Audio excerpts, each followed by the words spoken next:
আমি গ্যারান্টি দিতে পারি 10 বছর লাগবে না।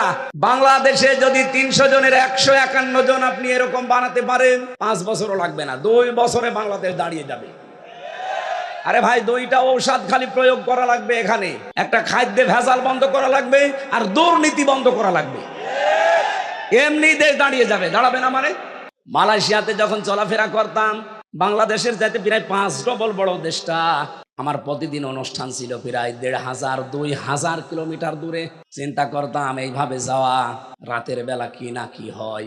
ওই দেশ সম্পর্কে তো আমি ভালো জানতাম না। মরুভূমি, পাহাড়, পাথর আর পাম গাছ। 200 কিলো 300 কিলো চলে যাচ্ছি রাতের বেলা। ড্রাইভার আমারে বলছে, কোনো ভয় নেই হুজুর, শুধু আল্লাহ ছাড়া কেউ সামনে আসবে না। আমি ওই দিন মনে মনে ভাবতাম, আল্লাহ, আমার দেশটা মাত্র 1150 কিলোমিটার। আমার দেশের তুলনায় এই দেশ প্রায় 5 ডবল। আমার দেশে এক জেলা থেকে আরেক জেলায় যেতে গেলে গায়ের ভেতরে সমসম করে। এখন বাজে রাত 11:30। পরে আমি এই সিরাজগঞ্জ থেকে কুষ্টিয়ায় যেতে 2-3 জায়গায় আল্লাহর ওলিদের সাথে দেখা হবে। না করে পাহারা দিচ্ছে ভালো। এমন কিছু ওলি আছে যারা বলবে, হুজুর যা দোয়া নিয়ে এসেছেন সব দিয়ে যান। কিন্তু মালয়েশিয়াতে আপনি চিন্তা করেন, 500 কিলো 700 কিলোমিটার, গাড়ি 120, 130, 140 চলছে, কোনো ভয় নেই, শরীরের ভেতরে সমসম করে ওঠে। ড্রাইভার অভয় দিচ্ছে যে কোনো ভয় পাবেন না, আল্লাহ ছাড়া আপনার সামনে কেউ আসবে না। আমরা এরকম একটা দেশ দেখতে চাই না? এই কথা বলতে গেলে কারো কাছে মনে হয় এটা রাজনীতি মনে হবে, কারণ তাদের কাছে তো এটা ভালো লাগবে না, কারণ তারা কয়েকবার চ্যাম্পিয়ন হয়েছে। আমরা আর চ্যাম্পিয়ন হতে চাই এই দেশকে নিয়ে? আমরা চ্যাম্পিয়ন হতে চাই, কিন্তু দুর্নীতি না, দুর্নীতি মুক্ত। কথা বলেন ঠিক কিনা? সিরাজগঞ্জ জেলা বাংলাদেশ উন্নয়ন ফোরামের উদ্যোগে সিরাতুন নবী সাল্লাল্লাহু আলাইহি ওয়াসাল্লাম মাহফিলের সামনে বসা এই যে কর্দমাক্ত জায়গায় যারা দাঁড়িয়ে আছেন, বসে আছেন, বিভিন্ন জায়গাতে পর্দা আড়ালে সম্মানিত মা এবং বোনেরা আছেন, প্রশাসনের ভাইরা আছেন, সবাইকে নিয়ে আল্লাহর দরবারে শুকরিয়া জানাচ্ছি, আলহামদুলিল্লাহ। পৃথিবীতে যে যেখানে যেই নেক কাজ করে, কিয়ামতের দিন ওইগুলো তার পক্ষে অথবা বিপক্ষে সাক্ষী দেবে। প্রশ্ন আসতে পারে, নেক কাজ করলেও বিপক্ষে সাক্ষী দেবে মানে? হ্যাঁ, ওই নেক কাজের ভেতরে যদি আপনার এখলাস না থাকে, রিয়া আসে, লোক দেখানোর কোনো বিষয় এসে যায়, কিয়ামতের দিন ওই নেক কাজ আপনার পক্ষে না বিপক্ষে দাঁড়াবে। এই জন্য বহু শহীদকে আল্লাহ জাহান্নামে দেবে, যারা মানুষের কাছে নাম পাওয়ার জন্যে, লোক দেখানোর জন্য শহীদ হয়েছিল, ভেতরে এখলাস ছিল না। বহু দানশীল মানুষকে জাহান্নামে দেবে যাদের এখলাস ছিল না। বহু আলেমকেও জাহান্নামে দেওয়া হবে যাদের এখলাস ছিল না। আল্লাহ আমাদের হেফাজত করেন, আমিন। সম্মানিত উপস্থিতি, আজকে সিরাতুন নবী সাল্লাল্লাহু আলাইহি ওয়াসাল্লাম মাহফিল আপনারা দিয়েছেন। যদিও এই মাস চলছে রবিউল সানি মাস, সারা বছর রসুলের সিরাত নিয়ে আলোচনা করা যায়। আমাদের এই দেশগুলোতে একটা ট্র্যাডিশন হয়ে দাঁড়িয়েছে যে আমরা শুধু 12ই রবিউল আউয়াল এইটাকেই মনে করে নবীজির জন্মদিন, মৃত্যুদিন, এই শেষ না। নবীজিকে আল্লাহ পাঠিয়েছিলেন এই পৃথিবীতে যদিও রবিউল আউয়াল মাসে, কিন্তু তার কর্মপন্থা, কর্মপদ্ধতি শুধু রবিউল আউয়ালে শেষ হয়ে যায়নি, সারা বছর ছিল না, ছিল না। তিনি 17 বছর থেকে আরম্ভ করে 40 বছর পর্যন্ত একটা দল বানিয়েছিলেন, সংগঠন, হিলফুল ফুদুল বলা হয়, শান্তির সংঘ। শান্তি প্রতিষ্ঠা করার জন্য চেষ্টা চালিয়েছিলেন, কিন্তু পারেননি। আপনারা শুনতেছেন ভাই? এটা একটা ক্লাস চলছে, আমরা একটা ক্লাস করবো ইনশাআল্লাহ। এই যে 23টা বছর চিন্তা ভাবনা করে দেখলেন যে শান্তি আসে না কেন? এটাকে আমার দুর্বলতা নাকি আমার সংগঠনের দুর্বলতা? ওই সময় তিনি পুরা আরব জাহানের ভেতরে লক্ষ্য করে দেখলেন যে 36টা জাতি, গোত্র, এই যে বংশ, গোত্র, দল যাই বলেন, এরকম 36টা গোত্র আছে। 36টা গোত্রের 36 জন লিডার আছে, দলপতি আছে। ওই সময় 40 বছর থেকে তিনি হেরা পাহাড়ে, আমরা বলি অনেকে জনই ধ্যান করেছিলেন। হ্যাঁ, ধ্যানই করেছিলেন। কিন্তু আমাদের দেশের মানুষ অনেকে যে ধ্যান করে, এই ধ্যান না। আমাদের দেশের মানুষও ধ্যান করে না, বিভিন্ন জায়গায় বিভিন্ন পীর সাহেবরা ধ্যান করে। নবীজির ধ্যান এইটা ছিল না। উনি এই 23 বছর একাধারে চেষ্টা চালানোর পরে চিন্তা করলেন যে শান্তির জন্য আমি সঙ্গ বানালাম, সংগঠন বানালাম, কাজও করলাম কম বেশি, তো শান্তি তো আসে না। উনি এই চিন্তা ভাবনা করেছিলেন, এই গবেষণায় ছিলেন যে শান্তি আসে না কেন দেখি। নবীদের দৃষ্টিতে তার চিন্তা ভাবনায় যেটা ধরা পড়েছিল এই 40 বছরে হেরা গুহায়, সেটা এইটা। আমি আর রাহিকুল মাখতুম থেকে বলছি। তিনি দেখলেন পুরা আরব অঞ্চলের ভেতরে 36টা লিডার এরা কাজ করে 36টা গোত্রের জন্য। ওই সময় 3টা প্রতিষ্ঠিত জাতি ছিল, একটা ইহুদি, একটা খ্রিস্টান আর একটা মুশরিক। আর একটা জাতি ছিল নিভু অবস্থায়, তারা হানিফ গোত্রের মানুষ। হযরতে খাদিজাতুল কুবরা, আবু বকর সিদ্দিক, ওয়ারাকা ইবনে নাওফেল, এই সমস্ত মানুষগুলো এই ধর্ম, ইব্রাহিম আলাইহিস সালামের ধর্ম এরা মেনে চলত, তারা শিরিক করত না। এই আপনারা কথা বললে আমারে বসিয়েছেন, কথা বন্ধ করেন। ওই সময় জাতীয় নেতা একজন ছিল ইহুদিদের, মারহাব বলা হয় তার নাম। খ্রিস্টানদের একটা জাতীয় নেতা ছিল মুখাইরে। মুশরিকদের একটা জাতীয় নেতা ছিল, তার নাম আবু জেহেল। জাতীয় নেত্রী ছিল ওই জামানায় 3 জন পুরা আরব অঞ্চলের ভেতরে। আবু লাহাবের স্ত্রী ছিল উম্মে জামিল, আবু সুফিয়ানের স্ত্রী ছিল হিন্দা, আর আবু জেহেলের স্ত্রী ছিল নাকিরা। 3 3 6 আর ওদিকে 36, কত হয়? 42। কত হয়? উনি ধ্যান করে এইটা পেয়েছিলেন যে পুরা আরব জাহান অশান্ত করে রেখেছে, আজ মানুষের কপালে শান্তি নেই। আমি যত চেষ্টা করছি পারছি না এই 42 জনের কারণে। সুতরাং এই 42 জনের মাথা থেকে খাদ্যের ঝুড়ি বলেন, ক্ষমতার ঝুড়ি বলেন, যা আছে এগুলো নামিয়ে আবু বকরের মতো, হযরত ওমরের মতো মানুষের মাথায় দেওয়া লাগবে। উনি চিন্তা ভাবনা করি এইটা নিয়ে এসেছিলেন 23 বছর পর। তাকে আল্লাহ যেটা দিয়ে আরম্ভ করেছিলেন তার নাম এলেম। ইকরা বিইসমি রাব্বিকাল্লাযী খলাক। নবীজি তিনবার বললেন না আমি পড়তে জানি না, মা আনা বিকারি। ফেরেশতা জিবরাইল তৃতীয়বার তাকে বুকের ভেতরে নিয়ে একটা চাপ দিয়ে বলেন ইকরা বিইসমি রাব্বিকাল্লাযী খলাক। আপনি পড়েন আপনার প্রভুর নামে যিনি আপনাকে বানিয়েছেন। তাফসিরে ফি জিলালিল কোরআন সৈয়দ কুতুব লিখেছেন মুহাম্মদুর রাসূলুল্লাহ এবার 1টা 2টা না 5 আয়াত পর পর জিবরাইল ফেরেশতার সাথে তিনি পড়ে শেষ করে ফেললেন। প্রশ্ন আসলো, হে মুহাম্মদ, আমি 3বার আপনাকে বলেছি ইকরা পড়েন, আপনি 3বার বললেন আমি জানি না, আমি পারি না। আপনি এবার যে 5 আয়াত আমার সাথে পর পর পড়লেন কি করে?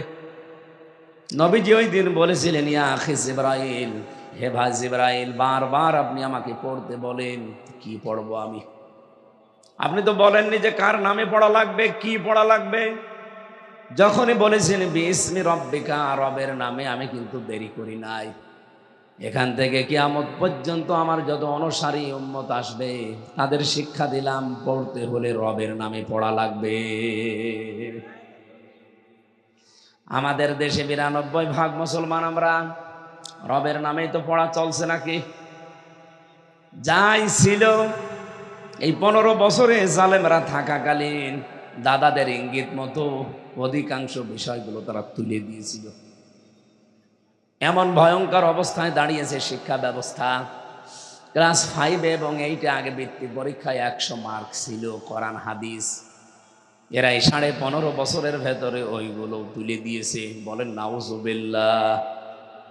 আমরা চাই ওগুলো আবার যেন ইনক্লুড করা হয় 5 এবং 8-এ, কারণ পড়াশোনার চাপ না থাকলে মানুষ পড়তে চায় না, সিলেবাসে না থাকলে মানুষ পড়তে চায়। আর একটা বিষয় এখান থেকে আমি শিক্ষা দিতে চাই জাতিকে। আমাদের মাথার উপরে যিনি এখন বসে আছেন, উনি যে আশা আমাদের দিয়েছিলেন 1 বছর 2 মাস প্রায় শেষ হয়ে যাচ্ছে, সে আশাগুলো এখনো আমরা বাস্তবে কোনো রূপ দেখতে পাইনি। উনি যে আশা দিয়েছিলেন আমরা আশায় বুক বেঁধেছিলাম যে না, লোকটা পারবে, কিন্তু কোনো অজানা এক শক্তিতে উনি পারছে না। অথচ 2 জন নবীর নাম তার, ডক্টর মোহাম্মদ ইউনুস। কয় নবীর নাম? মোহাম্মদ একটা, ইউনুস একটা। আপনি কার ইশারায় কি করছেন আমরা জানি না। গানের মাস্টার নিয়োগ দিলেন, নাচের মাস্টার নিয়োগ দিয়েছেন শরীর চর্চার নামে। কেন একজন আলেমকে কোরআন শিক্ষার জন্য 1 থেকে 5 পর্যন্ত নিয়োগ দেওয়া যায় না? এ দাবি আপনারা করেন কিনা বলেন তো? কারা করেন দেখে? লিল্লাহে তাকবীর। হ্যাঁ, এটা যেন জায়গা মতো পৌঁছিয়ে যায়। মিডিয়া যারা আছে এগুলো পৌঁছাবে। আমরা 92% মুসলমান এই দেশে। অন্যান্য ধর্মে যারা আছেন আমরা চাই তাদের ধর্মীয় গ্রন্থ তারা পড়ুক। তো মাস্ট বি আমাদের কোরআনে কারীম, আমাদের জীবন মরণ যেটা, এটা শিক্ষা করা লাগবে। আর শিক্ষার জন্য 1 থেকে 5 পর্যন্ত একজন আলেম লাগবে। গানের মাস্টার, নাচের মাস্টারের যদি বেতন হয়, আলেমের বেতন হবে না? বলেন। নবীজি এই শিক্ষা দিয়েছিলেন যে আমি পড়বো কার নামে? কি পড়ান আপনি? খালি ইকরা করেন। বলবেন তো বিসমি রাব্বিকাল্লাযী খালাক। আপনি বললেন, আমি আর দেরি করি না। সুতরাং এখন থেকে আমাদের সিলেবাসে যদি এগুলো না থাকে, আমার মনে হয় কিছুদিনের ভেতরে এই দেশে প্রাইমারি বন্ধ হয়ে যাবে। এখন সচেতন যারা আমরা নাগরিক আছি, মা বাবা গার্জিয়ান, তারা এখন প্রাইমারিতে দিতে চায় না। কারণ আমার এই ছোট্ট সন্তান যদি ছোটবেলা আল্লাহর কালাম ভেতরে না নেয়, বড় হয়ে ঠিক ও মত দিয়ে আমার সামনে কুলি করবে। কি এগুলো করে না? অনেক জায়গায় দেখেন না, শিক্ষককে পিটায়, আমাকেও পিটাবে। এজন্য বহু জায়গায় আমরা দেখছি এখন ক্যাডেট মাদ্রাসা বলেন, কিন্ডারগার্টেন বলেন, এরপরে নোরানি বলেন, এখানে আজ বাবা মা গার্জিয়ান যারা 2 বছর 3 বছর 5 বছর এখানে পড়ি, এরপরে 6-এ ভর্তি করে দেয়। যেন আহ্বান জানাবো, এদেশে স্কুলগুলো বন্ধ করতে না চাইলে আমাদের স্কুলে অন্তত 1 থেকে 5 পর্যন্ত কোরআনের ক্লাস 100 মার্কের বাধ্যতামূলক করা দরকার। আর এর জন্য একটা শিক্ষক লাগবে না? বলেন বলেন, লাগবে না? নবীজি ফিরে আসলেন ওখান থেকে। খাদিজা রাদিয়াল্লাহু তাআলা আনহা ওই সময়ও মুশরিকা, উনি এখনো ঈমান আনেননি। যদিও তিনি শিরিক করতেন না, তারপরেও তো তিনি ঈমান আনেননি। নবীজি ওনাকে বললেন, জাম্মিলুনি জাম্মিলুনি, আমাকে ঢেকে দাও, আমি ভয় পেয়েছি। হযরতে খাদিজা ওই দিন তার স্বামীকে 5টা কথা শুনিয়েছিলেন। পৃথিবীতে আমরা যারা নেককার স্বামী বলে দাবি করি, স্ত্রীগুলো যদি আমাদের সম্পর্কে 5টা কথা বলতে পারে, আপনি আসলেই নেককার। কি বলেছিলেন হযরতে খাদিজা? নবীজিকে ডাক দিয়ে বললেন, কাল্লা, কখনো না, আল্লাহি লা ইখজিকাল্লাহু আবাদান, আল্লাহর কসম, আল্লাহ আপনাকে অপমান অপদস্থ ভয় ভীতি দেখাতে পারে না। জোরে বলেন সুবহানাল্লাহ। প্রশ্ন আসতে পারে, একজন অমুসলিম, তিনি এখনো ঈমান আনেননি, এরপরেও কেন তিনি এই কথা বললেন যে কাল্লা আল্লাহি, আল্লাহর কসম, লা ইখজিকাল্লাহু আবাদান, আল্লাহ আপনাকে অপমান করবে না। খাদিজা এতটুকু একটা বাক্যে আল্লাহর নাম বললেন 2 বার। আমরা অনেক মুসলমান আছি, সারাদিন কথা বললেও আল্লাহর নাম একবারও বলি না। কথা বোঝেন আমার? আপনার মুখে আল্লাহর নাম থাকা লাগবে। নবীজিকে যখনই বললেন বিসমি রব্বিকা, তখন নবী আর দেরি করেননি। এই জন্য কথাবার্তারা, লেখাপড়া, চলাফেরায় সব সময় চলতে ফিরতে কার নাম বলা দরকার? খাদিজা বললেন, হে আমার স্বামী আবুল কাসেম, কাসেমের পিতা, আপনি ভয় পাবেন না। কখনো আল্লাহ আপনাকে ভয় দেখাতে পারে না। কারণ হিসাবে তিনি যেগুলো বলেছিলেন, ইন্নাকা লা তাসিলুর রাহিমা, আপনি তো রক্তের সম্পর্কগুলো ঠিক রাখেন, আপনি ভয় পান কেন? হাদিসের এই বাণী দ্বারা বোঝা যায় যে সমস্ত মানুষগুলো দুনিয়াতে রক্তের সম্পর্ক ঠিক রাখবে, তাদের অন্তর থেকে আমার আল্লাহ ভয় নামক জিনিস দূর করে দেবে। আমরা এটা পারি না। 100 জনের 98টা স্বামী আমরা এই হাদিসের এই অংশটুকু মানতে পারছি না। কারণ আমি হিসাব করে দেখেছি, কারণটা আমাদের স্ত্রী। আমি যে রক্তের সম্পর্কগুলো ঠিক রাখবো, তাদের হক আদায় করব, এ বিষয়ে সবচাইতে বড় বাধা আমার বউ। কি আপনি দেখবেন, আমার মন চাই, আমার প্রাণও চাই যে আমি হক আদায় করি, রক্তের সম্পর্কগুলো অটুট করি, ঠিক রাখি। কিন্তু মাঝখানে বাধা হয়ে দাঁড়ায় অধিকাংশ পরিবারে স্ত্রী। এরকম স্ত্রী নেই দেশে? আছে। আল্লাহ মেয়েদেরকে যেন এই সংকীর্ণ মন থেকে উত্তরণ হওয়ার তৌফিক দেন, বলেন আমিন। হযরতে খাদিজা ওই সময় বলেছিলেন, হে মুহাম্মদ, আবুল কাসেম, আপনি রক্তের সম্পর্কগুলো ঠিক রাখেন, এই জন্য আপনার কোনো ভয় নেই। সুতরাং আমরাও যদি ভয় ভীতিহীন জীবন তৈরি করতে চাই, রক্তের সম্পর্ক যার সাথে যেটা আছে এটা আরো অটুট করা লাগবে। আমার কথা বুঝতেছেন আপনারা? যার সাথে যে রক্তের সম্পর্ক আছে, আপনার চাচার সাথে, আপনার ফুফুর সাথে, এরপর আপনার মা বাবার সাথে, আপনার বোনের সাথে, যাদের সাথে এই সম্পর্কগুলো বেশি আছে, এগুলো আরো মজবুত করা লাগবে। আর এ বিষয়ে আমরা সাহায্যকারী হিসাবে আমাদের স্ত্রীকে পেতে চাই, কারণ এদের ছাড়া সম্ভব না। এরা যত পিস্টান দেবে, এদের মন যত ছোট হবে, আপনি তত কঠিন অবস্থায় পড়বেন এই জায়গাতে। আজ হাজারো পরিবারের স্বামী তার বোনের হক ঠিক মতো দিতে পারে না, আদায় করতে পারে না।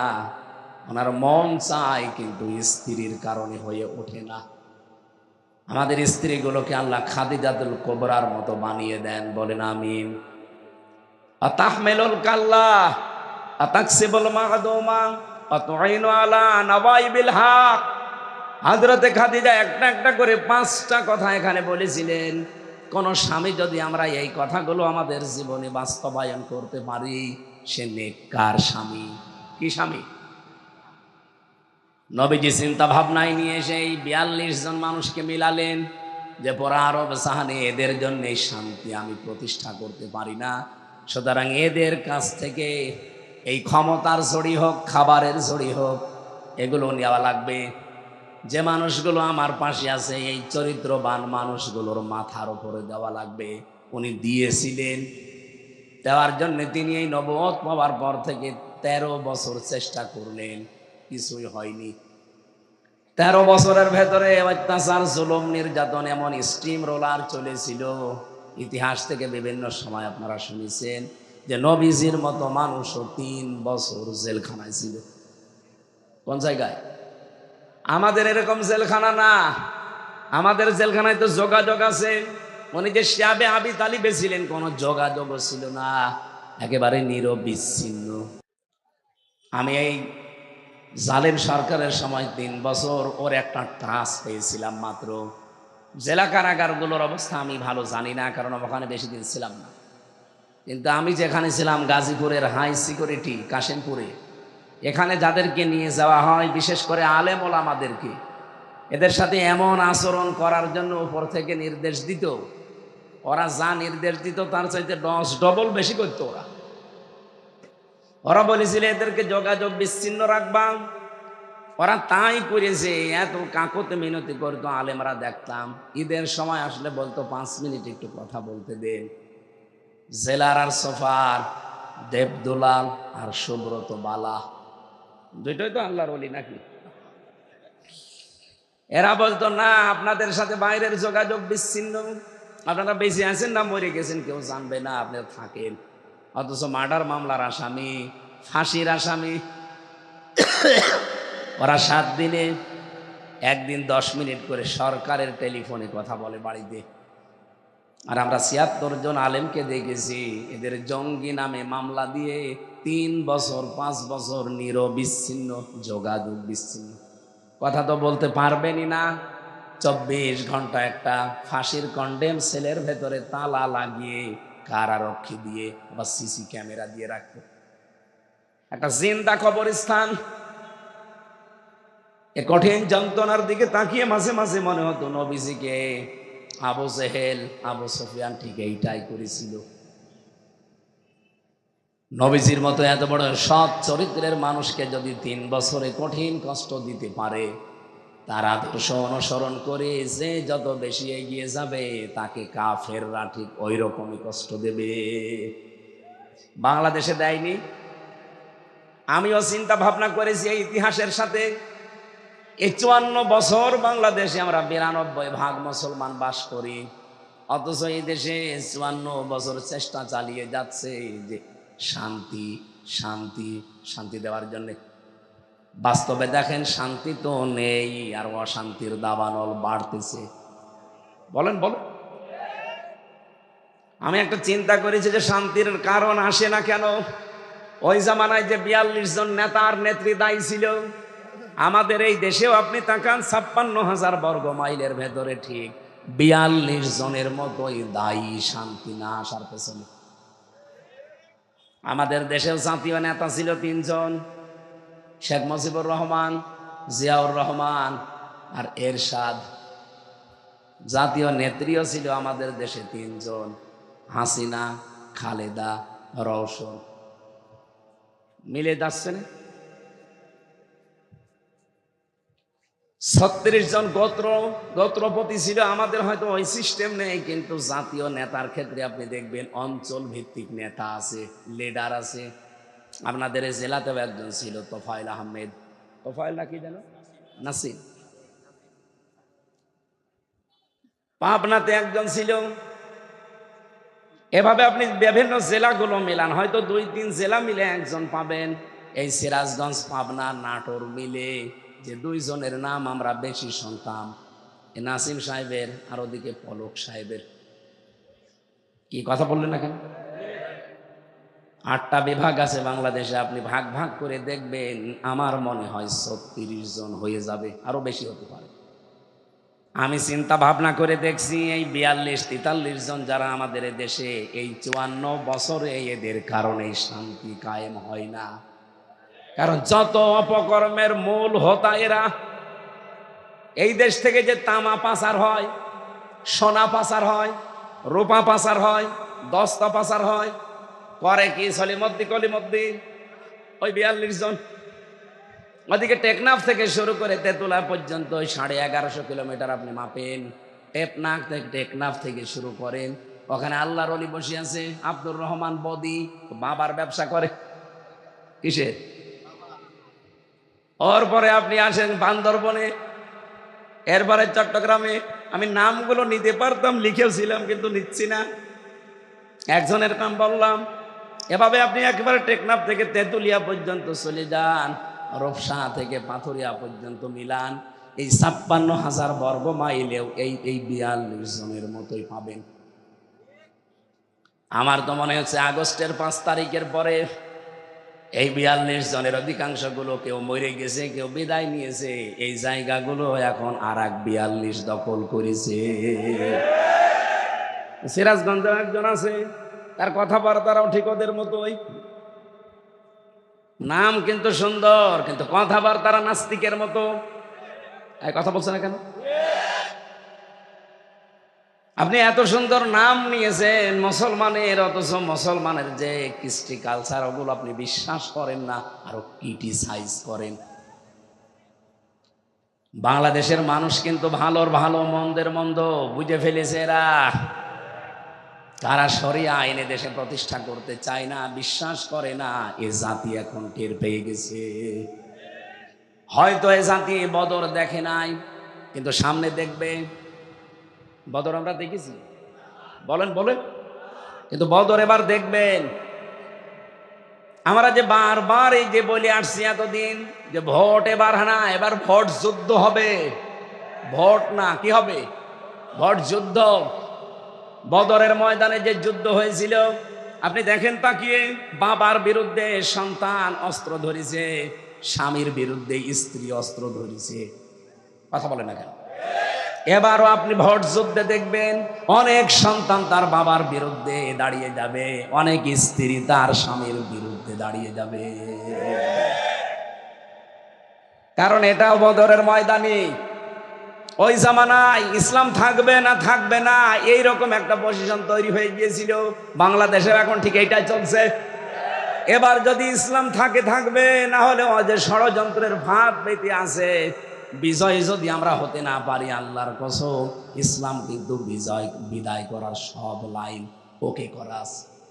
এই জন্য আমাদের সামনে এটা শুধুমাত্র ভোট না, এটা ভোট যুদ্ধ। যুদ্ধের ময়দানে যেমন শুধু তসবিহ নিয়ে হয় না, হয়। যুদ্ধের ময়দানে গেছেন আপনি, তসবিহ হাতে করে সুবহানাল্লাহ সুবহানাল্লাহ হবে? হবে না। তার প্রমাণ কি? শাপলা চত্বর। কথা বলেন না কেন? ওটা যুদ্ধের ময়দান ছিল। আপনি কি নিয়ে গেছেন? তসবিহ নিয়ে, যায় নামাজ নিয়ে গেছে। ওখানে তসবিহ যায় নামাজের কাজ। ওরা নিয়েছে যা, সেইটার পরিবর্তে আপনি কিছু নিয়ে যেতে পারতেন। যদি একটা লাঠিও নিয়ে যেতেন বাঁশের, তাও তো নিজেকে সেভ করতে পারতেন। কোরআনে কারিম আমাদের এই শিক্ষায় দিয়েছে, ওয়াইদ্দু লাহুম মাসতাতা'তুম মিন কুওয়াতি ওয়া মির রিবাতিল খাইল ইলা আখির আয়া। হে নবী, ইসলাম ধ্বংস করার জন্য ওরা যেটা হাতে নিয়েছে, আপনি ওইটা উল্টিয়ে ইসলামের পক্ষে কাজে লাগান। ওরা আজ ইসলাম ধ্বংস করার জন্য মিডিয়াগুলো হাতে নিয়েছে। দেখেন, আগস্টের 5 তারিখের পরে শয়তানের যত মিডিয়া সব এখন মুনাফিকদের হাতে। হ্যাঁ, কথা বলেন না কেন? আর আমাদের হাতে কি আছে? আমরা চাই অবিলম্বে দিগন্ত টেলিভিশন, ইসলামিক টেলিভিশন, এগুলো অতি সত্বর খুলে দেওয়া হোক। হ্যাঁ, এটা চান না আপনারা? আওয়াজ তোলা দরকার। দায়িত্বে যারা আছে সারা বাংলাদেশে এই দায়ে আওয়াজটা তোলা দরকার। 1 বছর 2 মাস হয়ে গেল, কি তদন্ত করেন আপনি? মিডিয়া না থাকলে ওরা মিথ্যাকে সত্য বানিয়ে প্রচার করবে। কারণ আমরা শুনেছি যে একটা কথা নাকি বারবার 10 বার বললে মিথ্যাও সত্য হয়ে যায়। ওরা এতদিন এই সময় টিভি, 71 টিভি, ডিবিসি টিভি দিয়ে তাই করেছে। একটা মিথ্যা কথাকে 10 বার, 20 বার, 50 বার বলতে বলতে এটা সত্য মনে করেছে মানুষ, পরবর্তীতে ওইটার উপরেই বিচার করেছে। এই কথা বলে না কেন? আল্লামা সাইদির নামে যে বিচার সাজিয়েছে, ওনার নাম আপনি এখনো দাখিল পরীক্ষায় দেখবেন লেখা আছে দেলাওয়ার হোসাইন সাইদি, অথচ তার নামে বিচার বানিয়েছে দেল্লু শিকদার। কোথায় দেলাওয়ার হোসাইন সাইদি আর কোথায় দেল্লু শিকদার? আকাশ পাতাল। এই মিথ্যাটাকেই বারবার বলতে বলতে তারা সত্য বানিয়ে ফেলিস। এই কথা বলেন না কেন? জেলখানায় আল্লাহরে বান্দার সাথে আমি একবার দেখা করেছিলাম, মাত্র একবার। উনি যে কয়টা কথা আমাকে বলেছিলেন তার ভেতরে এই কথাটাও ছিল যে আমি দেল্লু শিকদার না, আমার নাম দেলাওয়ার হোসাইন সাইদি। ওরা আমার নামকে বিকৃত করে পাল্টিয়ে দেল্লু শিকদার দিয়ে বিচার করে আমারে ফাঁসির রায় দিয়েছে। শেষে আবার যাবজ্জীবন এমনকি আমৃত্যু কারাদণ্ড দিয়েছে। এটা ডাহা মিথ্যা কথা। এটা করেছিল যার বদৌলতে তার নাম মিডিয়া এবং দাদা। কথা বলছে না কেন? আমাদের হয়তো দাদা নেই, কিন্তু দাদার বাপ আছে। কে? আমরা আল্লাহর উপরে ভরসা করি। এই 42 জনের মাথা থেকে এবং ক্ষমতা বলেন, খাবার বলেন, এগুলোর জড়ি সব নামাবো। এমন মানুষকে আমরা ওই জায়গায় বসাতে চাই। অধ্যাপক জাহিদুর রহমানের মতো মানুষ, ডক্টর আব্দুল সামাদের মতো মানুষ। 300 জন লাগবে না, মাত্র 151 জন যদি এবার কোরআনে কারিম বুকে নিয়ে ওই জায়গায় যেতে পারে, এতদিনে দেশের মানুষ যারা না খেয়েছিলেন খাবার নিয়ে পারবেন না। আমরা এই আশা কি আন্দাজে করি নাকি এর ভিত্তি আছে? আর ভাই, বাইরের দেশগুলোতে আমি গিয়েছি। মালয়েশিয়া 2004 সাল থেকে তারা দাঁড়িয়ে গেছে, অথচ আমাদেরও নিচে ছিল তারা। সিঙ্গাপুরের দিকে তাকান, আজ বিশ্বে 257টা রাষ্ট্র। এই রাষ্ট্রগুলোর ভেতরে যদি আপনি 10টা রাষ্ট্রকে এক জায়গায় করেন, সিঙ্গাপুর তার ভেতরে ধরা লাগবে। কোথায় ছিল তারা? মাছ ধরে খেত। ওই যে জেলে বলে, জেলে। চারিদিকে সাগর আর মাঝখানে একটা দ্বীপ, এদিকে ওদিকে মাত্র 42 কিলোমিটার। অথচ বিশ্বের মানচিত্রে সিঙ্গাপুর বলে আপনাকে একটা রাষ্ট্র ধরা লাগবে। কোথায় চলে গেছে? শুধুমাত্র আইনের প্রয়োগ আর সততার কারণে। এই কয়েকদিন আগে আমি একটা দৃশ্য দেখলাম। খ্রিস্টান যারা আমাদের উন্নতি দেখতে পারে না, ইহুদি যারা আমাদের সহ্য করতে পারে না, তারা পর্যন্ত বাংলাদেশ সম্পর্কে এখন একটা কথা বলতে বাধ্য হচ্ছে যে আগামীতে বাংলাদেশ জামাত ইসলামী রাষ্ট্রীয় ক্ষমতায় যাওয়া দরকার 5 কারণে। কয় কারণে? তার ভেতরে একটা কারণ আমি পড়ে খুব ভালো লেগেছে। ওরা বলছে জামাত ইসলামীর লোকজন সৎ, যোগ্য, ভদ্র এবং নির্ভীক। এরা যে সৎ, ভদ্র, সততা নিয়ে চলে, এদের সাথে যে কথা বলা যায় এর প্রমাণ বাংলাদেশের মানুষ এই 54 বছরের ভেতরে কিন্তু পেয়েছে। আমাদের 2 জন মন্ত্রী ছিল। এক কথা বলেন না কেন? আপনি দেখবেন এই 2 জন মন্ত্রীর সাথে যারাই কাজ করেছে তারা যদিও অন্য ধর্মের মানুষ, তারপরেও এই 2 জনের জন্য তাদের ভগবানের কাছে পর্যন্ত দোয়া করেছি। আমি তো মাওলানা মতিউর রহমান নিজামীর জন্য এক হিন্দুকে দোয়া করতে শুনেছি যে তার কাছে আমি ছিলাম। একজন মেম্বার পর্যন্ত দুর্নীতি মুক্ত হয় না অনেক জায়গায়, অথচ তিনি একজন মন্ত্রী ছিলেন, শুধু দুর্নীতি মুক্ত না, 4 আনা দুর্নীতি তার মন্ত্রণালয় পাওয়া যায়নি। তিনি দায়িত্ব পালন করার পর 36 টাকা বেঁচেছিল, ওইটাও রাষ্ট্রকে ফেরত দিয়েছে। আপনি এর চাইতে আবার কি দেখতে চান যে তারপরও ভালো মানুষ লাগবে? মানে এর চাইতে বেশি ভালো মানুষ চাইলে আরে মানুষ দিয়ে হবে না, ফেরেশতা লাগবে। কথা বলেন না কেন? খ্রিস্টানরা যেখানে বাধ্য হচ্ছে যে এরা সৎ ভদ্র, এদের সাথে কথা বলা যায়, আমার তো মনে হচ্ছে এই কথার সূত্র ধরে 1500 বছর আগে আবু জেহেল যেমন নবীজিকে বলতো আস-সাদিক আল আমিন, ঠিক সেটা মিলে যাচ্ছে। সুতরাং এর চাইতে ভালো মানুষ পেতে হলে আর জামাত ইসলামী দিয়ে হবে না, এ দেশে কোনো দল দিয়েই হবে না, ফেরেশতা লাগবে। আপনাদেরকে আমি ইবনে মাসউদের একটা হাদিসের ইবারত শোনাচ্ছি, আরবিটা বলছি, যদি বাংলা বলতে বলেন আমি বলবো। আন ইবনে মাসউদ রাদিয়াল্লাহু তাআলা আনহু قال قال سمعت رسول الله صلى الله عليه وسلم فاتبعوا الصراط الاعظم। বাংলা বলা লাগবে। আবার বাংলা বললে মনে করবেন না যে হুজুর মনে হয় দেখে টেনে বলছে। ফাত্তাবিউস সিরাতাল আযম, তোমরা অনুসরণ করো তাদের যাদের দ্বারা ইসলাম তাড়াতাড়ি কায়েম করা সম্ভব। এই বাংলাদেশে 73টা দল এখন কাজ করছে, আপনি নিজের থেকেই বলবেন এই দেশে এখন তাড়াতাড়ি ইসলাম কায়েম করার সম্ভাবনা কাদের দ্বারা বেশি? আপনি অন্য কোনো নামে দলের নাম বলতে পারবেন না, কারণ তাদের দ্বারা সম্ভব না। ইউনিয়নের মেম্বার থেকে আন্তর্জাতিক মহল পর্যন্ত পুরাটা কমপ্লিট করা সততা দিয়ে, যোগ্য মানুষ দিয়ে যদি চালাতে চান, আল্লাহর কসম এই দেশে জামাত বাদ দিয়ে আর কিছু পাবেন না। হ্যাঁ, হয়তো ইউনিয়ন চালাতে পারবেন, উপজেলা চালাতে পারবেন, পৌরসভা চালাতে পারবেন, কিন্তু মন্ত্রণালয় চালানোর মতো, আন্তর্জাতিক মিডিয়াগুলো, আন্তর্জাতিক বিষয়গুলো ডিল করার মতো মানুষ আপনি মিলান, সততার সাথে মিলান, নেই। যাদেরকেই দেবেন তারা আঙ্গুল ফুলে কলা গাছ হয়ে যাবে। কিন্তু আমিরে জামাতের ডাইরেক্ট ঘোষণা, জাহিদুর রহমান যদি উনি এমপি হয়, মন্ত্রী হয়, 5 বছরে ওনার 1টা টাকা বাড়বে না, যা আছে আরো কমে যাবে। অন্য কোন দলের লোককে আপনি এই ঘোষণা দিতে বলেন তো, দেন? কারো বুকে সৎসাহস নেই। এই আসনের জন্য মাত্র একজন জামাত ইসলাম থেকে মনোনয়ন পেয়েছে, ডক্টর আব্দুস সামাদ, অথচ অন্য দলের শুনছি এক জায়গায় 20 জন। এই জায়গায় আমি জানি না, অন্য অন্য জেলায় আছে, এক জায়গায় আপনি 20 জন আর উনি মাত্র একজন। এই ঘোষণা দেন তো দেখিয়ে 20 জনের একজন ওটাকে কিনা? আব্দুস সামাদ উনি এমপি মন্ত্রী হলে 5 বছর ওনার 1টা টাকা বাড়বে না, যা আছে আর কমে যাবে। অন্য যে 20 জন লাফাচ্ছে, একটু ঘোষণা দিক, 20 জনের একজনও বলবে আমার কোনো দরকার নেই ছাতা। এক কথা বলছে না কেন?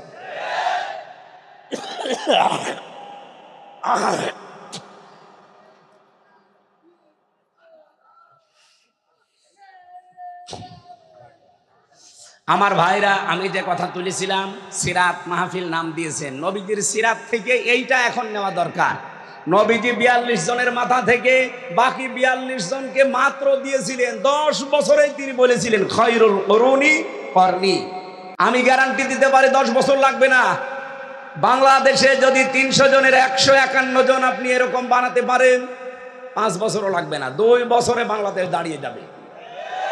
আরে ভাই, 2টা ঔষধ খালি প্রয়োগ করা লাগবে এখানে। একটা খাদ্যে ভেজাল বন্ধ করা লাগবে, আর দুর্নীতি বন্ধ করা লাগবে, এমনি দেশ দাঁড়িয়ে যাবে। দাঁড়াবে না মানে? মালয়েশিয়াতে যখন চলাফেরা করতাম, বাংলাদেশের যাতে প্রায় 5 ডবল বড় দেশটা, আমার প্রতিদিন অনুষ্ঠান ছিল প্রায় 1500-2000 কিলোমিটার দূরে। চিন্তা করতাম এইভাবে যাওয়া, রাতের বেলা কি না কি হয়। ওই দেশ সম্পর্কে তো আমি ভালো জানতাম না। মরুভূমি, পাহাড়, পাথর আর পাম গাছ। 200 কিলো 300 কিলো চলে যাচ্ছি রাতের বেলা। ড্রাইভার আমারে বলছে কোনো ভয় নেই হুজুর, শুধু আল্লাহ ছাড়া কেউ সামনে আসবে না। আমি ওই দিন মনে মনে ভাবতাম, আল্লাহ, আমার দেশটা মাত্র 1150 কিলোমিটার, আমার দেশের তুলনায় এই দেশ প্রায় 5 ডবল। আমার দেশে এক জেলা থেকে আরেক জেলায় যেতে গেলে গায়ের ভেতরে সমসম করে। এখন বাজে রাত 11:30। পরে আমি এই সিরাজগঞ্জ থেকে কুষ্টিয়ায় যেতে 2-3 জায়গায় আল্লাহর ওলিদের সাথে দেখা হবে। না করে পাহারা দিচ্ছে ভালো। এমন কিছু অলি আছে যারা বলবে, হুজুর যা দোয়া নিয়ে এসেছেন সব দিয়ে যান। কিন্তু মালয়েশিয়াতে আপনি চিন্তা করেন, 500 কিলো 700 কিলোমিটার গাড়ি 120, 130, 140 চলছে, কোনো ভয় নেই, শরীরের ভেতরে সমসম করে ওঠে। তো ড্রাইভার অভয় দিচ্ছে যে কোনো ভয় পাবেন না, আল্লাহ ছাড়া আপনার সামনে কেউ আসবে না।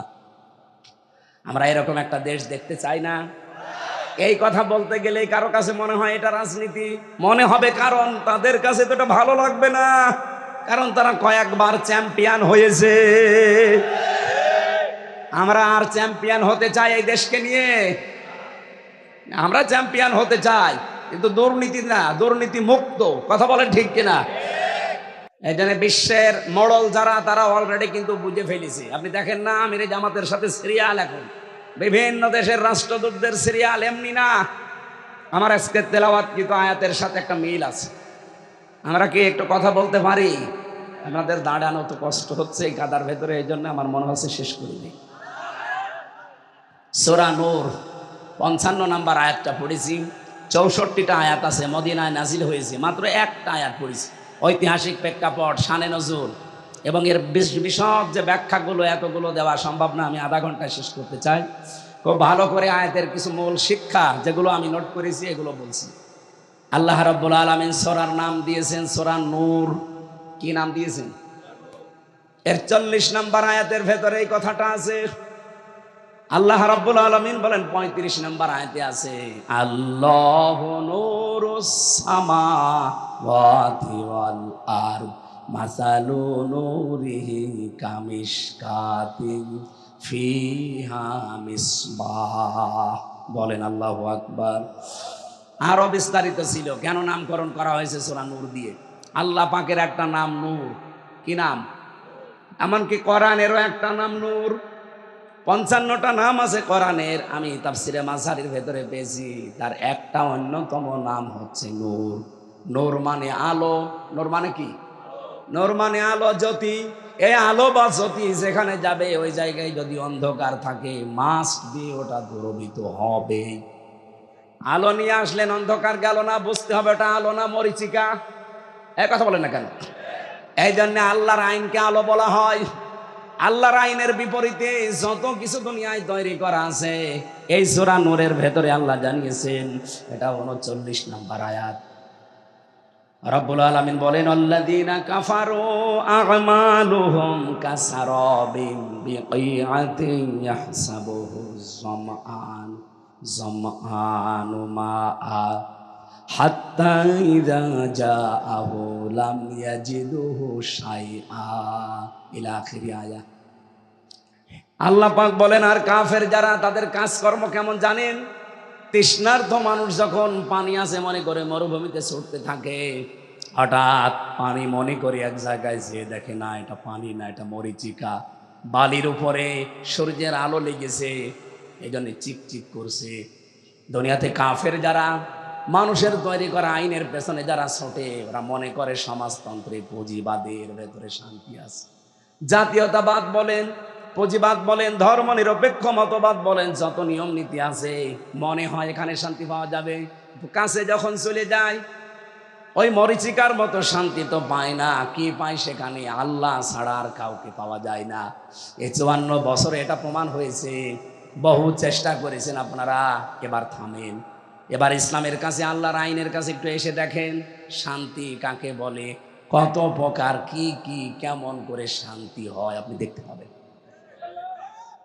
আমার এই 33 বছরের ভেতরে 9 বছর আমি ওয়াজ করছি, 3 বছর জেলে থেকেছি। এই 9 বছরের ভেতরে আমি মানুষকে বোঝাতেই পারলাম না যে রসগোল্লা একটা জিনিস। রসগোল্লা কি? একটা মিষ্টি জাতীয় জিনিস। আমি যদি এখন জাহিদ ভাইকে সামনে নিয়ে সাহিত্যিক ভাষা দিয়ে বলি যে রসগোল্লা এরকম সাদা হয়, এরকম গোল হয়, এরকম রসের ভেতরে ডোবানো থাকে, এটা খেতে এমন স্বাদ, একেবারে জীবন মরণ পর্যন্ত আমি ওয়াজ করলাম, খেতে দিলাম না। উনি কিয়ামতের আগে টের পাবে রসগোল্লা কি। সাইদি সাহেব 60 বছর চিল্লিয়েছে, আমরাও চিল্লাচ্ছি 12-13 বছর 9 বছর। কত মানুষ সারা জীবন আমরা চিল্লানো পাল্লানো করছি যে আল্লাহর আইন, আল্লাহর আইন। এটা আজ 54 বছর হয়ে গেল আমরা কায়েম করতে পারি না। আপনাদেরকে আমরা বোঝাবো কি করি যে শান্তি কি জিনিস। আল্লাহর আইনটা এবার কায়েম হতে দেন। আমার তো আশা এবার কায়েম হবে। যারা আছেন তাদেরকে নিয়ে হবে, যদি না থাকেন আপনাকে বাদ দিয়ে আল্লাহর আইন এবার কায়েম হবে ইনশাআল্লাহ। আপনাকে নিয়ে হবে, আর আপনি যদি বিরোধিতা করেন আপনাকে বাদ দিয়ে ইসলাম এবার সংসদে যাবে। আর যদি এবার যায়, শান্তি কি বলে, রসগোল্লা কি জিনিস আপনি টের পাবেন। পৃথিবীতে কোন জায়গায় ইসলাম এখন প্রতিষ্ঠা পায়নি, শুধু আফগানিস্তান বাদ দিয়ে। ওখানে কি শান্তি? হ্যাঁ, ওই দেশ সম্পর্কে উল্টাপাল্টা ধারণা বিশ্বের কাফের মুশরিকরা আমাদেরকে দিচ্ছে, কিন্তু কি শান্তি আপনি চেয়ে দেখেন। কিছু নিজ নিয়ে আমার ভেতরেও তাদের সম্পর্কে যদিও মতভেদ আছে যে এই বিষয়গুলো আরো স্যাক্রিফাইস করা দরকার, কিন্তু সেখানে আল্লাহর আইন 100 ভাগের 100 ভাগ আছে। এই জন্য শান্তি কি তারা টের পেয়েছে। বিশ্বের কাফের মুশরিক ইহুদি খ্রিস্টানরা ভালো করে জানে এরা আফগানিস্তানে যে শান্তি পাচ্ছে, এটা যদি বিশ্বের মুসলমানেরা জানে, এ দল মত বাদ দিয়ে তখন ছুটবে আল্লাহর আইনের দিকে। এই জন্যে মুসলমানদের নাম তারা টেররিস্ট, সন্ত্রাসী, জঙ্গি, বিভিন্ন নাম দিয়ে আমরা যেন কোরআনের কাছে আসতে না পারি সেই ব্যবস্থা চালিয়ে যাচ্ছে। আপনাদেরকে এবার আমরা রসগোল্লা শুধু ওয়াজ করা না, খাওয়াতে চাই। খাবেন তো ইনশাল্লাহ? রসগোল্লা মানে আপনাদের পাঙ্গাসি বাজারের রসগোল্লা না, এর ভেতরে আল্লাহ রসগোল্লা দিয়েছেন 500। অনুনাজ্জিলু মিনাল কোরআনি মা হুয়া শিফাউ ওয়া রাহমাতুল লিল মুমিনিন। এ কোরআন নাজিল করার ধারাবাহিকতায় এমন এমন বিধান আমি আল্লাহ দিয়েছি যারা মুমিনদের জন্য উপকার। এর ভেতরে এমন এমন ঔষধ দেওয়া আছে, এমন এমন রসগোল্লা দেওয়া আছে যেটা খাবে মানুষ শান্তি পাবে, আরাম পাবে। ও রোগ শোক থাকলে ঔষধের কারণে ভালো হয়ে যাবে। সেই ঔষধগুলো আমরা প্রয়োগ করতে চাই। আল্লাহ পাক জানিয়েছেন ওয়াদাল্লাহুল্লাযীনা আমানু মিনকুম। কাদেরকে দেব জানো? আমি আল্লাহ ওয়াদা করছি তোমাদের ভেতরে যাদের ঈমান আছে, সঠিক ঈমান। ঈমান আনলে হবে না। ঈমান আবু জেহেলের একরকম ছিল। আবু জেহেলও বলতো যে আসমান জমিন আল্লাহ বানিয়েছে, এ কাবা ঘরের মালিক আল্লাহ, এটা বলতো। কিন্তু আল্লাহ পাক এই জমিন চালাতে যে আইন দিয়েছে মুহাম্মদ রাসূলুল্লাহর মাধ্যমে, এইটা সে মানত না। বাংলাদেশে এরকম আবু জেহেল নেই, এই জেলায় আছে। ও আসমান জমিন আল্লাহ বানিয়েছে ও বিশ্বাস করে, কাবা শরীফ আল্লাহর ঘর বিশ্বাস করে, এটা আল্লাহর আইন দিয়ে জমিন চালানো লাগবে। তখন বলতে গেলে বলে এটা ধান্দা, এটা তো দুর্নীতি বা এটা রাজনীতি, এরকম কথা দেশে মানুষ বলে না। আমার ভাইরা, আল্লাহ পাক নিজে যেহেতু ওয়াদা করছেন, আর আল্লাহর ওয়াদা তো আমির হামজার ওয়াদার মতো। বলেন বলেন, আল্লাহ পাক বলেন ইন্নাল্লাহা লা ইউখলিফুল মিআদ। আমি যদি একবার কোনো ওয়াদা করি, জীবনে কোনোদিন ওই ওয়াদার ভঙ্গ করি না। সুতরাং এখানে ওয়াদা করছে কে? তোমাদের ভেতরে যারা ঈমান আনে, ওয়া আমিলুস সলিহাত, এবং ভালো ভালো কাজের আঞ্জাম দেয়, নেক কাজ করে। এই দুইটা শব্দ সে জন্মের পর থেকে আমরা শুনেছি, কিন্তু ঈমান কি আর আমল কি এখনো বাস্তবে আমরা দেখি নাই। কোরআনে কারীম জানিয়েছে ওয়ামিনান নাসি মান ইয়াকুলু আমান্না বিল্লাহি ওয়া বিল ইয়াউমিল আখির ওয়া মা হুম বিমুমিনিন। নবী, মানুষ অনেক আছে এমন যারা বলে আল্লাহ তোমাকে বিশ্বাস করি, কিয়ামতেও বিশ্বাস করি, কিন্তু এরা মুমিন না। কারণ এই কথাটা তাদের মুখের কথা, মনের কথা না। এই কথাটাই বলা লাগবে মুখ দিয়ে না মন দিয়ে? বলেন বলেন। যারা মন দিয়ে বলতে পেরেছিল আপনি তাকান তাদের দিকে, তাদের জন্য আল্লাহ আয়াত নাজিল করেছেন। যারা শুধু মুখে না মন দিয়ে বলতো লা ইলাহা ইল্লাল্লাহ মুহাম্মাদুর রাসূলুল্লাহ, আল্লাহ তাদের প্রতি এত খুশি হয়েছিলেন। কোরআনে কারীম জানিয়েছে রাদিয়াল্লাহু আনহুম ওয়া রাদু। আন। রব্বুল আলামিন বলেন, আমি আল্লাহ যেমন তাদের উপরে খুশি হয়ে গেছি, তারাও আমার উপরে খুশি। জোরে বলেন সুবহানাল্লাহ।